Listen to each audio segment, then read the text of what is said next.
The United States House of Representatives. Some of America's greatest leaders and thinkers have served in this body, including John Quincy Adams, Abraham Lincoln, Dick Cheney, George Santos, and of course, Nancy Pelosi. This is not an attempt to ban TikTok. It's an attempt to make TikTok better.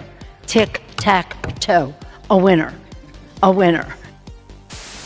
In the 235-year history of the United States House of Representatives, there have been more than 11,500 members elected to the House. Of those, 832 have died while in office.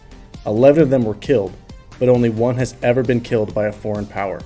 This is the true story of the time the Soviet Union killed United States Congressman Larry McDonald. Larry McDonald was a Democrat congressman from Georgia, but don't let his party affiliation fool you. McDonald was nothing like the current Democrat Party.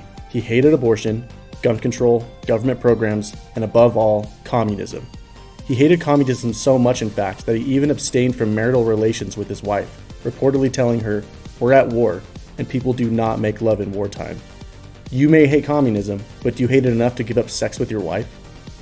He served as president of the John Birch Society, a powerful and prominent anti-communist organization, and founded the Western Goals Foundation, a private domestic intelligence group that collected information on suspected communists to pass on to law enforcement. So yeah, this dude fucking hated commies. On August 28, 1983, after being invited to attend a celebration of the 30th anniversary of the United States-South Korea Mutual Defense Treaty in Seoul, South Korea, McDonald departed from Atlanta Airport toward JFK Airport in New York City. After hitting bad weather, McDonald's plane arrived late in New York and he missed his connecting flight. McDonald opted to stay in New York for 2 days and depart for South Korea on August 31st, flying on board Korean Airlines Flight 007. This trip would include a 7-hour flight to Anchorage, Alaska to refuel before embarking on an 8-hour flight towards Seoul.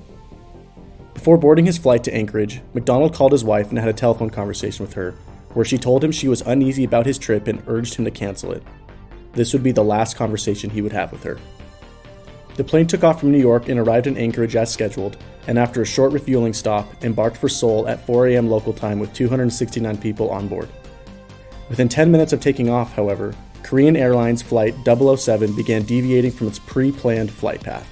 Within 3.5 hours of takeoff, the plane was hundreds of miles off course and was flying over the Soviet Union's Kamchatka Peninsula, a barren yet strategically important landmass home to countless top-secret Soviet military and naval facilities. Soviet fighter jets were scrambled to intercept the plane, but it spent only 38 minutes in Soviet airspace and returned to international airspace above the Sea of I'm not going to be able to pronounce that, before the jets could catch them. At 3:16 a.m. on September 1st, after flying an hour and a half in international airspace, the airliner re-entered Soviet airspace over Sakhalin Island. For the second time in 2 hours, the airliner crossed into Soviet airspace, and this time, Soviet fighter jets had no problem intercepting it. Soviet Air Force Lieutenant Colonel Gennady Osipovich was able to catch up to the Korean airliner, and after trailing the airliner for 60 miles, Osipovich was ordered to shoot down the plane. The Soviets mistakenly believed the airliner was an American spy plane, and with just 2 minutes before the plane was set to exit Soviet airspace, Osipovich fired 2 missiles at the airliner at 3:26 a.m. Over the next 9 minutes, the impacted airliner spiraled down from 35,000 feet into the sea, killing all 269 passengers on board, including Congressman Larry McDonald. This tragedy inflamed tensions between the United States and the Soviet Union, with accusations hurled from both sides towards the other. The United States government was quick to condemn the Soviets, with President Ronald Reagan declaring the act as a crime against humanity and an act of barbarism and inhumane brutality. After initially denying that they had shot down the plane at all, the Soviets acknowledged the attack days later, but insisted they had only shot down the plane after attempts to contact the plane were unsuccessful, and insisted the plane was actually a secret American spy operation.